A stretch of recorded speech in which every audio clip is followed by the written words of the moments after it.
अस्सलाम वालेकुम। उम्मीद करती हूँ सब खैरियत से होंगे। अल्लाह ताला सबको सेहत और ईमान की बेहतरीन हालत में रखे और हम सब पर अपनी रहमत का साया बनाए रखे, आमीन। तो हम स्टैटिस्टिक को स्टडी कर रहे थे जिसमें हमने कोरिलेशन कंप्लीट किया। देन उसके बाद हमने रिग्रेशन स्टार्ट किया। इससे प्रीवियस वीडियो में आपको रिग्रेशन का इंट्रोडक्शन मिला एंड अगर आपने नहीं देखी तो पहले उसको देखें, बिकॉज आज हम कई फार्मूला डिस्कस करेंगे जो हमने लास्ट वीडियो में ऑलरेडी कर लिए थे। तो मैं यही सजेस्ट करूँगी कि यहाँ से डायरेक्ट स्टार्ट ना करें, लेकिन पीछे जो इंट्रोडक्टरी रिग्रेशन का एक लेक्चर था उसको लाजमी सुने। देन इस वीडियो को होपफुली आपको इजीली समझ आ जाएगी। इतनी टफ़ नहीं है, जस्ट थोड़ी माइंड गेम होती है। एक्टिव रहें और थोड़ा कंसंट्रेट करके करें तो हो जाता है। अगर दिमाग में पहले ही हो ना कि नहीं बहुत मुश्किल है, क्योंकि अक्सर दूसरे लोग ये बात दिमाग में बिठा देते हैं कि नहीं ये चीज़ बहुत टफ़ है, तो अपना दिमाग भी वही सोचने लग जाता है और इंसान जैसा सोचता है उसके वाइब्स भी उसमें से वैसे ही जनरेट होती हैं। तो पॉजिटिव रहे, इतना मुश्किल नहीं है, थोड़ी सी बस मेहनत की ज़रूरत है तो ये हो जाता है।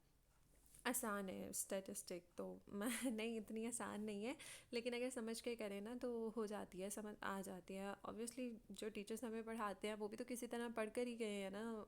माशाल्लाह पीएचडी की होती है लोगों ने, हम फिल किए होते हैं मैथ में, स्टैट में। तो जब वो कर सकते हैं तो हमने तो फिर थोड़ा बहुत पढ़ना होता है। इंट्रोडक्टरी कोर्सेज पढ़ लिए और कुछ सीख लिया।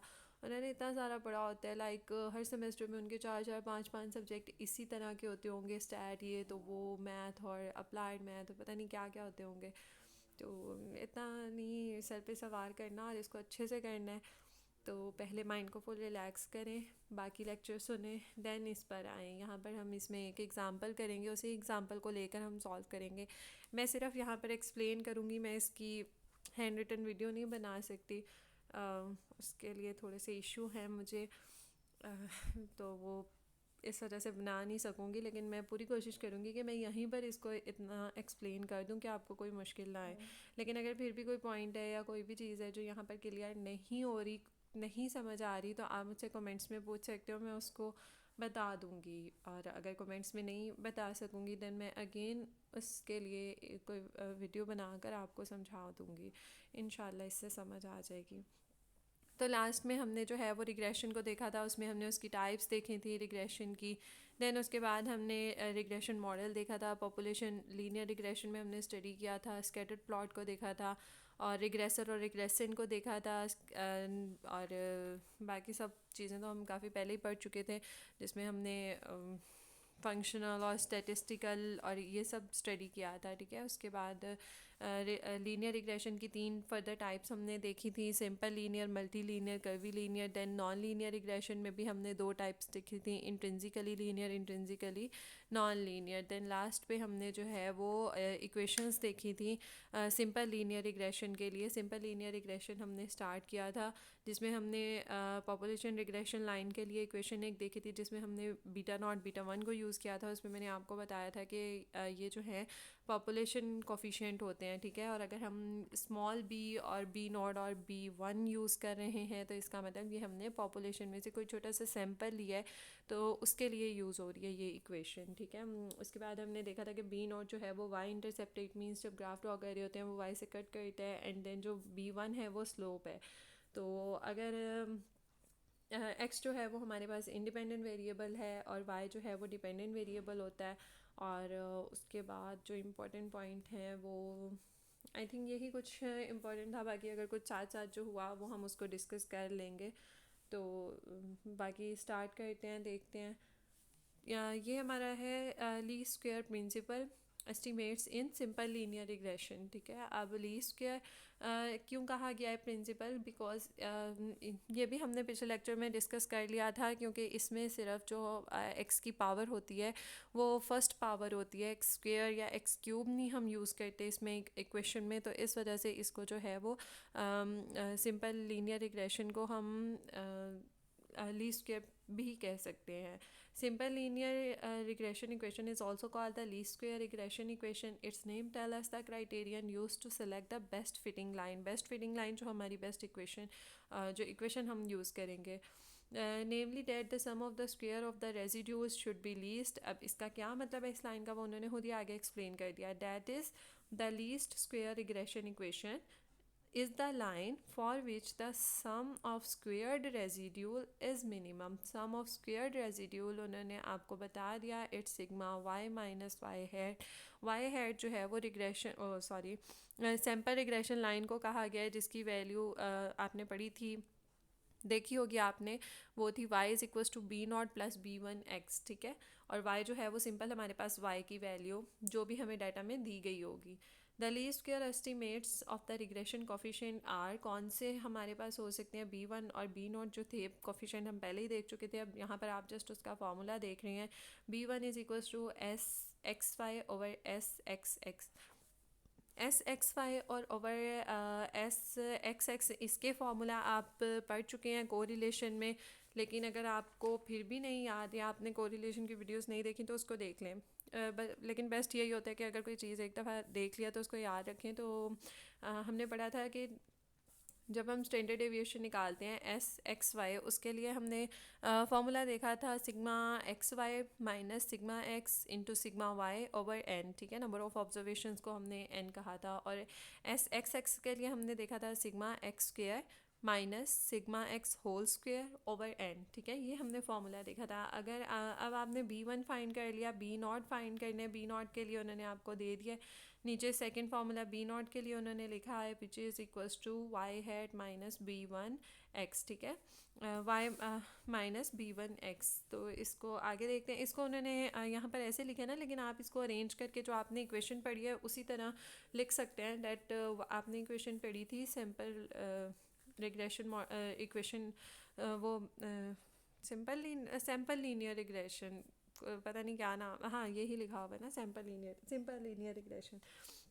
उसमें आपने पढ़ा था y is equals to B not plus B one X. तो ये वही इक्वेशन है, उन्होंने जस्ट इसको रीअरेंज किया है कि अगर आपने बी नॉट निकालना है तो आप y hat minus B one X कर दें, या इसको अपने मेथड से ही लिख दें, y इधर ही रहने दें, बी वन एक्स को आप इधर लेफ्ट साइड पर ले आएँ तो ये माइनस से प्लस में हो जाएगा। तो y is equals to B not plus B one X value आपके पास आ जाएगी। अब interpretation of B not and B one हम इसको कैसे इंटरप्रेट कर सकते हैं, इसमें उन्होंने आपको बता दिया कि बी नॉट जो है वो it is the average value of Y when X is equals to zero. Obviously अगर एक्स ज़ीरो होगा, ऊपर देखें ये जो आपको इक्वेशन सेकंड पर दी हुई है, B not is equals to Y minus B one X. अगर आपके पास एक्स ज़ीरो है, डेट मीन्स बी वन भी ज़ीरो मल्टीप्लाई हो रहा है ना एक्स बी वन से, तो ये ज़ीरो हो जाएगा। तो B not is equals to Y रह जाएगा। डेट मीन्स के बी नॉट जो है वो सिर्फ वाई पर तब डिपेंड करेगा जब आपके पास एक्स जो है वो ज़ीरो हो। लेकिन अगर आपके पास पूरे डाटा में कहीं पर भी x की वैल्यू ज़ीरो नहीं है, then B not has no interpretation. तो फिर आप बी नॉट के बारे में कुछ भी इंटरप्रेट नहीं कर सकते कि वो टोटल y पर डिपेंडेंट है या नहीं।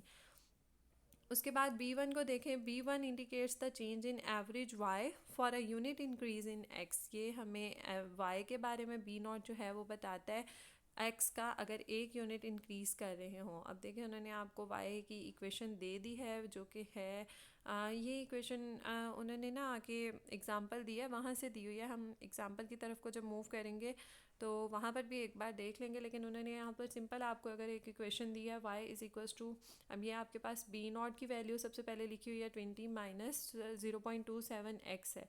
y जो है वो टेम्परेचर है सेंटीग्रेड में, और x जो है वो रेनफॉल है। अब अगर आप x की वैल्यू 1 पुट कर रहे हैं तो 0.27 को आप 1 से मल्टीप्लाई करें, तो इसका मतलब जैसे जैसे आप एक यूनिट बढ़ाते जाएंगे, क्योंकि ये वैल्यू माइनस में है, माइनस 0.27, तो इसका मतलब कि y का जो आंसर है वो और कम होता जाएगा।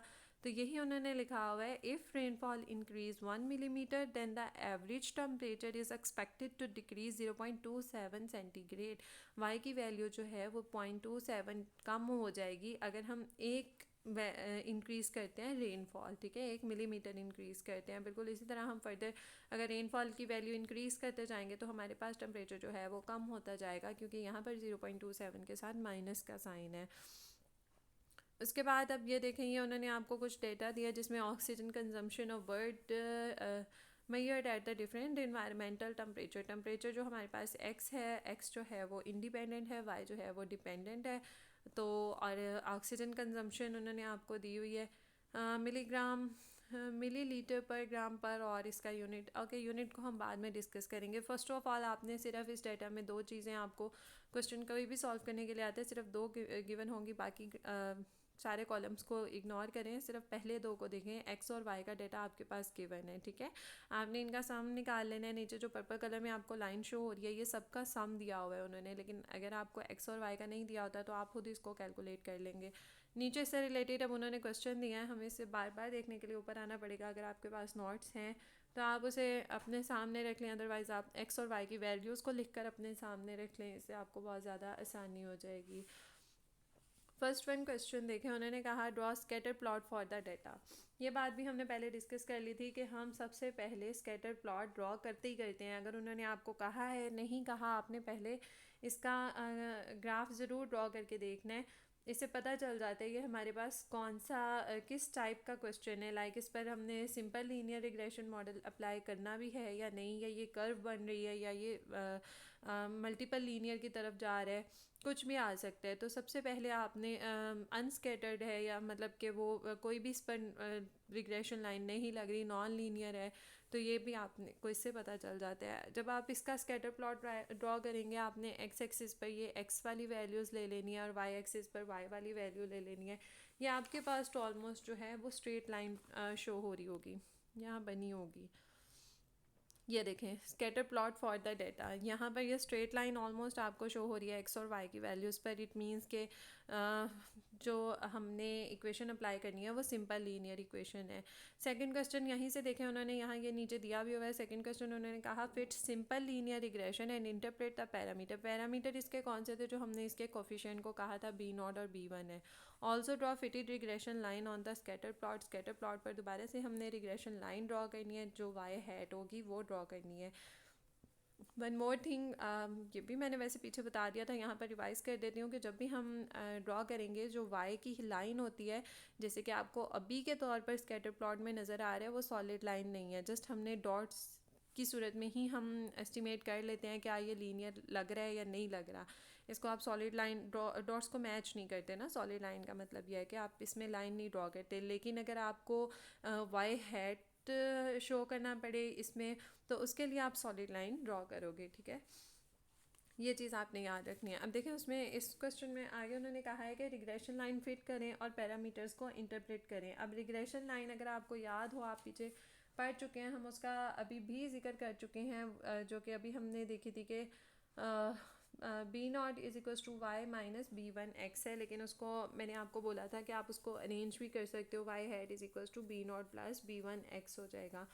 तो इस आपके पास एक्स बार देखें उन्होंने आपको दिया हुआ है। एक्स बार का मतलब है यहाँ पर average values of x. Average कैसे लेते हैं, जितनी वैल्यूज़ थी एक्स की उन सबको प्लस करें, देन नंबर ऑफ़ वैल्यूज़ पर डिवाइड कर दें, आपके पास एक्स बार आ जाएगा। बिल्कुल इसी तरह सेकंड में आपने वाई बार फाइंड करना है। तो वाई बार कैसे फाइंड आउट करेंगे, वाई की वैल्यूज़ सबको सम करें, देन उसको डिवाइड कर दें वैल्यूज़ को नंबर ऑफ़ वैल्यूज़ पर, तो आपके पास इसका भी इस आंसर आ जाएगा, एवरेज आ जाएगा।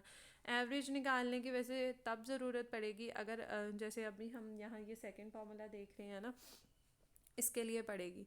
ये देखें एक्स, ये मैं फार्मूला ऊपर रिवाइज कर दिए थे, यहाँ पर दोबारा लिखे हुए हैं। एक्स का फार्मूला उन्होंने दो तरीके से लिखा है। एक जो फर्स्ट वन ये लिखा हुआ है sigma x minus x bar into Y minus Y बार, आप इस तरीके से करो या जो इसके नेक्स्ट फार्मूला लिखा हुआ है उससे करो, दोनों तरह से आंसर सेम आएगा, कोई आंसर में गड़बड़ नहीं आएगी।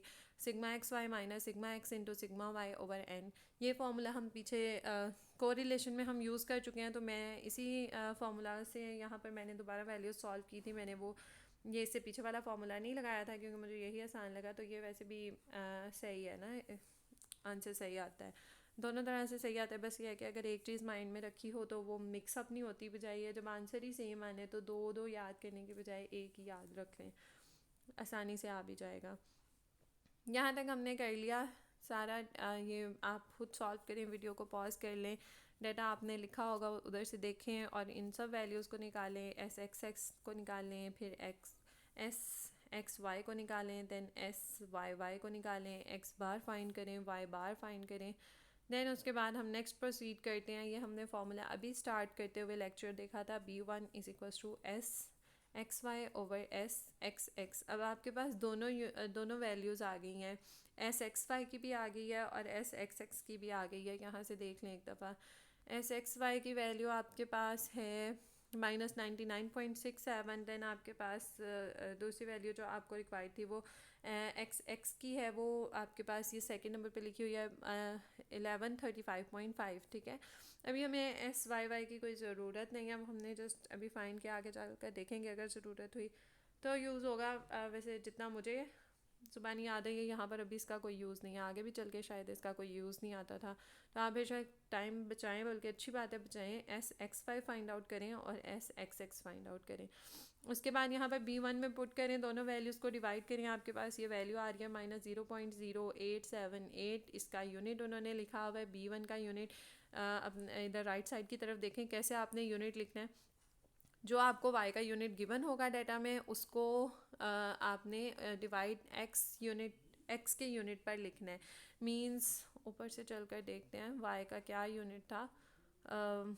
ये देखें, y का यूनिट है मिलीग्राम ml पर ग्राम पर और दूसरी तरफ आपके पास x का यूनिट है डिग्री सेल्सियस। तो अब हमने y ओवर x लिखना है, y का यूनिट एज इट इज़ आ जाएगा ml पर ग्राम पर और ओवर c डिग्री सेल्सियस। तो डिग्री सेल्सियस जब ऊपर जाएगा ये इसकी पावर -1 हो जाएगी। तो इसको जैसे वो हम पढ़ते होते थे ना मीटर पर सेकेंड स्क्वायर, तो ये अब पर सेल्सियस हो जाएगा हमारे पास। ठीक है, ऐसे B1 का यूनिट आपने लिखना है। ये आप डेटा से देखकर आसानी से लिख सकते हो, बस आपने याद रखना है कि B1 का कैसे लिखना है। सेकंड पे हमारे पास B0 था, B0 के लिए भी हमने इक्वेशन पढ़ ली थी, y बार माइनस B1 x बार। अब x बार यहाँ पर ये एवरेज वैल्यू यूज़ होगी जो अभी आपने इधर फाइंड आउट किया है, -1.75 फाइंड आउट की थी। और y बार भी आपने ऊपर फाइंड आउट किया है।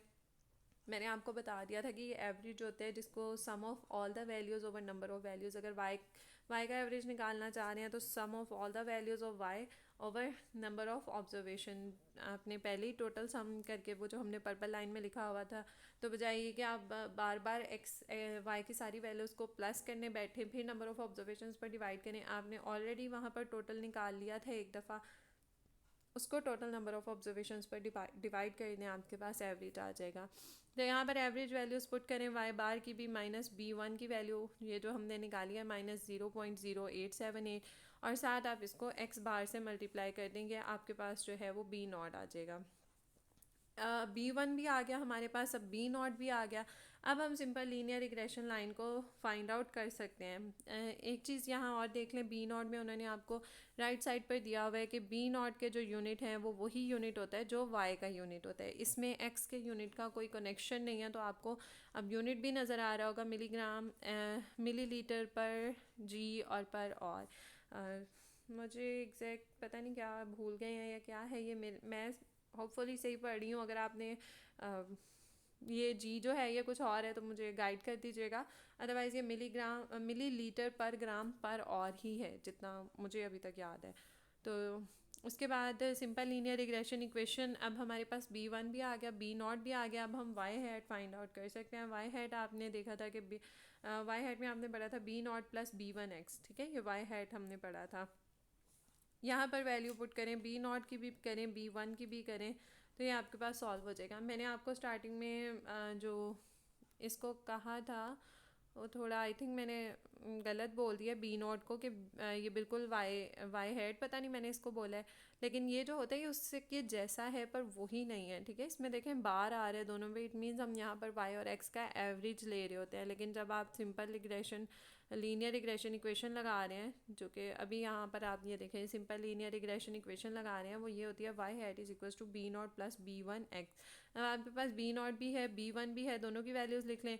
देन बारी बारी आपने x की वैल्यू पुट करते जाना है, फर्स्ट वैल्यू से स्टार्ट कर लें। x की फ़र्स्ट वैल्यू से आपने x की वैल्यू बार बार पुट करते जाना है और इस तरह आपने जो है वो y हैट निकालते जाना है। Interpretation of estimated regression parameter, हमने रिग्रेशन पैरामीटर को देखना है।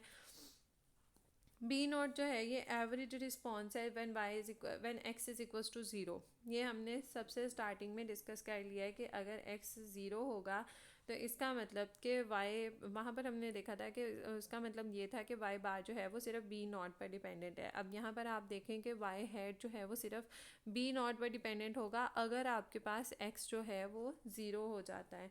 तो इसका मतलब कि हर जो और b1 के साथ आपको वैल्यू के साथ माइनस का साइन नज़र आ रहा होगा। ये देखें 3.47 माइनस 0.0878 x लिखा हुआ है। इसका मतलब जैसे जैसे हम x की वैल्यू को बढ़ाएंगे, x की वैल्यू डाटा में पुट करते जाएंगे तो y हेड जो है वो कम होता जाएगा। और उसके कम होने की रीज़न क्या है कि उसमें माइनस का साइन है, नेगेटिव साइन है। ये नीचे इन्होंने इंटरप्रिटेशन में इतना सब कुछ यही लिखा हुआ है, रीड कर लें इसको। The value of b1 indicate that the average oxygen consumption is expected to decrease by this with each 1 degree centigrade increase in temperature. Oxygen consumption जो है वो 1 डिग्री कम हो जाएगी जब हम टेम्परेचर जो है वो बढ़ाएंगे जैसे ही। तो नेक्स्ट देखें, आई थिंक इसमें भी उन्होंने कुछ इतना खास नहीं दिया बिकॉज ये हमें एक्सप्लेन नहीं किया था मैम ने भी। तो बस इसको भी रीड आउट कर ही लेते हैं। The observe range of temperature जो कि एक्सप्लेनेटरी वेरिएबल भी था in the experimenter was -18 to 19 degree Celsius. Therefore it would be an unreasonable extrapolation to expect this rate of decrease in oxygen consumption to continue if the temperature were to increase. of ये थोड़ा complex ही लिखा हुआ है, मुझे नहीं इसका कुछ इतना आइडिया, तो मैं एक्सप्लेन भी नहीं करूँगी। आप मुझसे कर सकते हैं, समझ सकते हैं तो ज़रूर इसको अंडरस्टैंड कर लें, नहीं तो नेक्स्ट मूव करते हैं। In regression equation b is equals to 3.47 is the average oxygen consumption when temperature is equals to 0। अगर टेम्परेचर 0 लेंगे तो y जो होगा वो वही वैल्यू आएगी जो b नॉट की होगी, ठीक है, क्योंकि b1 तो x से मल्टीप्लाई होकर वो भी 0 हो जाएगा ना।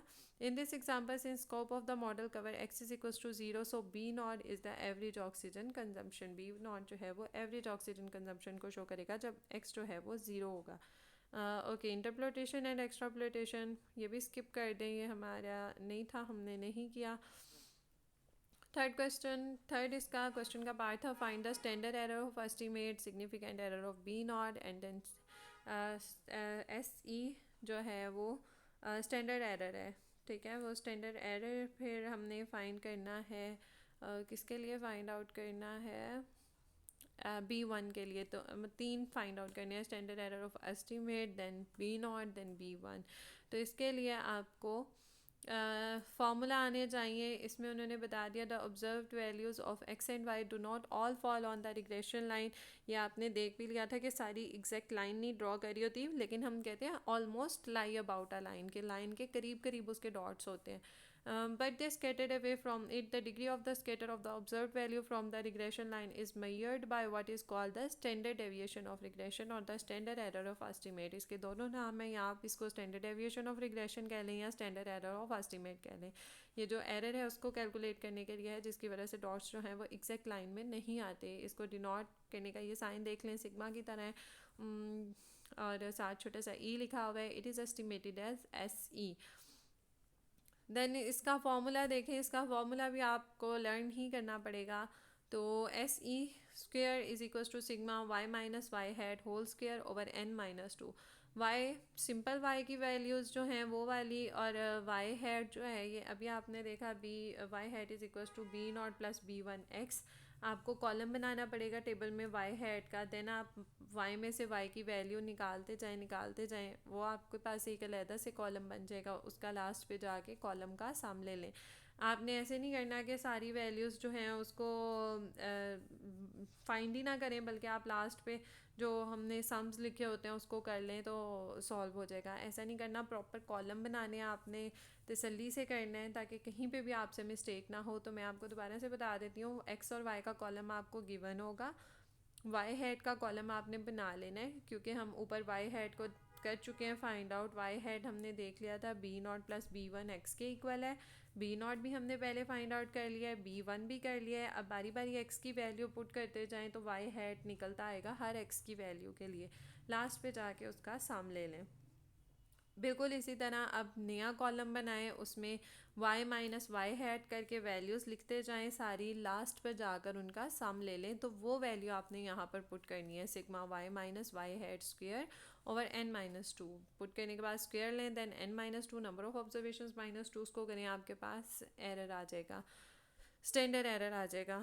लेकिन इसका दूसरा फार्मूला भी आप देख लें, राइट साइड पर लिखा हुआ है sigma Y square minus B not sigma Y minus b1 sigma X Y over n-2। आपको जो भी आसान लग रहा है आपने उस तरह कर लेना है। वैसे ये सेकंड वाला भी इजी है, इसमें कुछ मुश्किल नहीं है। बी नॉट b1 आपने फाइंड आउट किया है, सिग्मा वाई स्क्वेयर बस नई चीज़ फाइंड करनी है। उसके लिए आपको y की हर वैल्यू का स्क्वायर लेते हुए y स्क्वायर का एक कॉलम बनाना है, और इसी तरह एक्स वाई को मल्टीप्लाई करके एक्स वाई का कॉलम बनाना है। देन लास्ट पे जाकर उनका सम ले लें, सिग्मा ले लें, वैल्यूज़ पुट करें, आपके पास आंसर आ जाएगा जो कि उन्होंने लिखा हुआ है। आपके पास स्टैंडर्ड एरर जो है वो 0 पॉइंट कितना आ रहा है, 0.168 168, ठीक है, राउंड अबाउट यही आपके पास आ रहा होगा। आप चाहें तो इसको दोनों तरह से सॉल्व करके देखें, ये ऑलमोस्ट जो है वो इक्वल ही आएंगे। उसके बाद अब आपने बी नॉट और b1 के लिए फ़ाइंड आउट करना है, उसका भी इन्होंने फॉर्मूला ये देखें नीचे जाकर दिया हुआ है। अब आपने एस ई फाइंड आउट करना है, ठीक है, एरर फाइंड आउट करना है आपने। उसके लिए ये आपको फॉर्मूला गिवन है। b1 के लिए आपके पास है S C √1 minus S X आप फाइंड आउट कर चुके हो। एस ई भी हमने अभी स्टैंडर्ड एरर फाइंड आउट कर लिया है, या रिग्रेशन एरर, स्टैंडर्ड एरर ही कह लें चलें। ये भी आपने एस्टिमेट एरर था, वो भी आपने फाइंड आउट कर लिया। एक्स हम पीछे फाइंड आउट कर चुके हैं।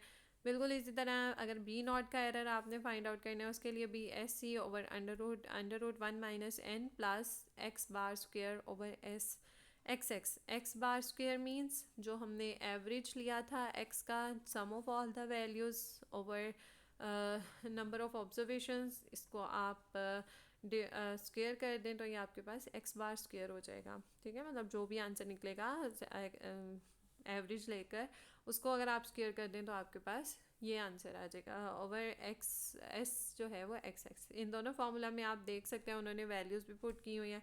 वैल्यूज़ पुट करके आपके पास दोनों के एरर फाइंड आउट हो जाएंगे। देन दोबारा ऊपर की तरफ जाते हैं। The usual approach to fit a regression model, क्या अप्रोच होनी चाहिए? सबसे पहले make a scatter plot of the data to get an impression about the relation. एक चीज़ आपने और याद रखनी है, अगर आप स्कैटर प्लॉट ड्रॉ कर रहे हैं और आपके पास वो कोई कर्व बन रही है तो आपने वहीं पे स्टॉप कर देना है। देन हम उस पर सेकंड पार्ट जो है वो अप्लाई ही नहीं कर सकेंगे, क्योंकि सेकंड में उन्होंने आपको बोला था कि सिंपल लीनियर रिग्रेशन फिट करें, वो होगी नहीं क्योंकि कर्व वाला ग्राफ होगा। तो ये आपने ध्यान रखना है। Make a scatter plot of the data to get an impression about the relationship, किस तरह का दोनों एक्स और वाई की वैल्यूज़ में रिलेशनशिप है वो देखने के लिए formulate a simple model based on the scatter plot.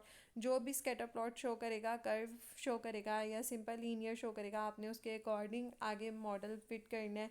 Assess how will the model fits to the data by using formal test and the residual plots.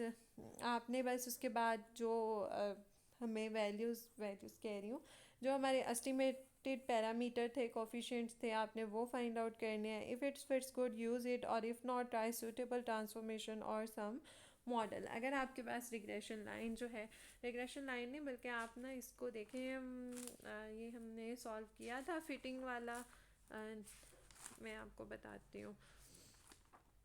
Regression line fit आने का मतलब ये था कि अगर आपके पास जो है वो फिटिंग चेक करते हुए हम देखते होते हैं कि अगर वैल्यू जो है वो 100 के करीब आए ना, तो 100% के करीब आ रहा हो तो हम कह देते हैं कि ये गुडनेस है, फिट है। लेकिन अगर नहीं आ रहा हो तो इसका मतलब कि वहाँ पर कोई और पैरामीटर होगा, जो पैरामीटर मीन्स कोई और एक्स की वैल्यू होनी चाहिए जिस पर वाई डिपेंड कर रहा है। ये आगे जाकर आने सारा है, यहाँ पर मैं सिर्फ ओवरव्यू दे सकती हूँ आपको। बिल्कुल इसी तरह रेजिड्यूल प्लॉट को अगर आप देखें तो रेजिड्यूल प्लॉट में भी रेजिड्यूल प्लॉट का आपके पास फॉर्मूला आ जाता है। रेजिड्यूल प्लॉट वही था जो हमने कहाँ पढ़ा है, सिंपल लीनियर रिग्रेशन का फॉर्मूला पढ़ा था ना, वहाँ पर आपने ई देखा था। ई जब हम पॉपुलेशन मॉडल को देख रहे थे या सैम्पल मॉडल को देख रहे थे, फिर उसके बाद हमने जब लाइन की बात की थी तो हमने उस ई को स्किप कर दिया था। तो ये वो वाले रेजिड्यूल प्लॉट होता है which is equals to Y is equals to Y minus E is equals to Y minus Y hat E जो है उसको हम वाई एक्सिस पर रखते हैं और वाई हेड जो है उसको आपने एक्स एक्सिस पर वैल्यूज़ को रखते हुए ग्राफ ड्रॉ कर लेना है, ठीक है। जिसके लिए मैं आपको बोल भी रही थी कि आपने सॉलिड लाइन उसमें ड्रॉ कर लेते हैं। अगर आपके पास कोई पैटर्न शो होगा तो इसका मतलब कि आपकी फ़िटिंग गलत है। अगर आपके पास स्कैटर डॉट्स आ रहे होंगे इसका मतलब कि आपने करेक्ट फ़िटिंग की है। ये आपके पास कुछ चीज़ें थी। फ्रॉम सैम्पल टू पॉपुलेशन, इससे ऊपर तक हमारा हो गया है कवर। ठीक है, इससे ऊपर तक कवर हो गया, इसमें कुछ भी मुश्किल नहीं था।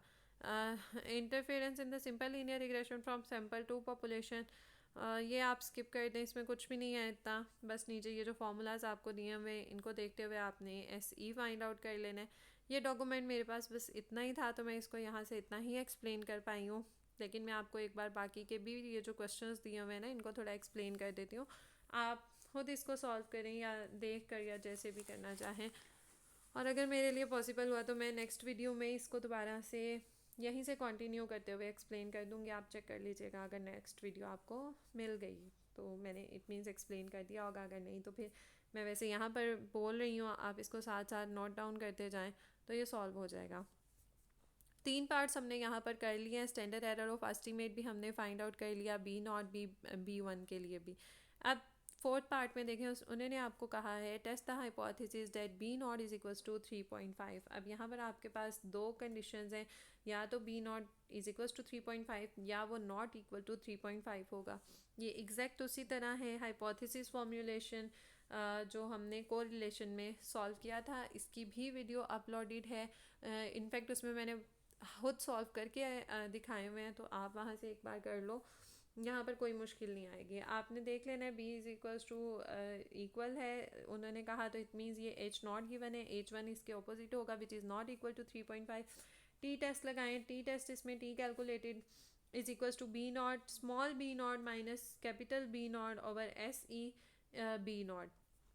सिग्निफिकेंट एरर आप फाइंड आउट कर चुके हो, और B0 स्मॉल वाला भी आपने कर लिया है। कैपिटल B0 ये जो हाइपोथेसिस उन्होंने आपको दिया हुआ है 3.5 ये है। सारी वैल्यूज़ को पुट करें, वैल्यूज़ इसमें आपके पास आएंगी। B0 स्मॉल b जो है वो इक्वल्स टू 3.47 है, बीटा की आपको 3.5 गिवन है। सिग्निफिकेंट एरर ऑफ B0 आपने फाइंड आउट किया था पीछे, वो 0.06 होगा, ठीक है। इन सबको वैल्यूज़ को डेटा में पुट करें, आपके पास T कैलकुलेटेड आ जाएगा। डिसीजन रूल, इसमें 2 डिसीजन रूल होते हैं। H0 हम रिजेक्ट कर देते हैं अगर T कैलकुलेटेड बड़ा हो या इक्वल हो T alpha over two n-2 के, या फिर T कैलकुलेटेड छोटा हो minus T alpha over two n-2 के। दोनों में वैल्यूज़ पुट करें, इसका जो रिज़ल्ट है वो ये आएगा कि डू नॉट रिजेक्ट H0, ठीक है। H0 हमने रिजेक्ट नहीं करना, इसका मतलब ये हाइपोथेसिस करेक्ट है। बीटा नॉट जो है वो 3.5 ही है। ओके, 5th वाले पार्ट में देखें, इसमें उन्होंने आपको कहा है test the hypothesis that there is no linear relation between y and x। इसमें उन्होंने कहा है कि आपके पास y और x में कोई लीनियर रिलेशन नहीं है। अब इसमें आप क्या करोगे, लीनियर रिलेशन के लिए भी आपके पास जो है वो 2 कंडीशन होती हैं। H0 या तो अब आपके पास 0 होना चाहिए, या फिर H0 जो है मतलब कि अगर आपके पास H0 ज़ीरो होगा और H1 जो है वो नॉट इक्वल्स टू ज़ीरो होगा। नॉट इक्वल्स टू ज़ीरो अगर आपका प्रूफ हो जाता है, मींस आपका अगर H1 प्रूफ हो जाता है, तो इसका मतलब आपका हो गया कि सिग्निफिकेंट लीनियर कोरिलेशन इसमें है। सॉरी, हाँ, अगर आपका H1 करेक्ट प्रूव होता है इसका मतलब कि इसमें सिग्निफिकेंट लीनियर कोरिलेशन है। अगर आपका H0 सही साबित होगा इसका मतलब इसमें कोई लीनियर रिलेशन नहीं होगा। तो हाइपोथेसिस को देखते हुए आपने ये उन्होंने खुद भी बल्कि दिया हुआ है बीटा 1 इज इक्वल्स टू 0। इसका लाइन ड्रॉ नहीं करना, जैसे मैंने अभी ऊपर वाले हाइपोथेसिस के लिए सॉल्व करना बताया है, सेम उसी तरह आपने इसका सारा सॉल्व कर लेना है। उसके बाद है तीनों नीचे थोड़े मुश्किल सवाल हैं। ओके, इसके काफ़ी सवाल हैं, तो होपफुली ये नेक्स्ट वीडियो में ही करेंगे। अभी तक के लिए बस इतना ही। आप इसको समझें, इसमें कुछ मुश्किल है तो उसको डिस्कस करें, कमेंट्स में पूछें। वीडियो समझ आ जाए तो एक लाइक ज़रूर कर दीजिएगा वीडियो को। Thank you so much, take care, अल्लाह हाफिज़।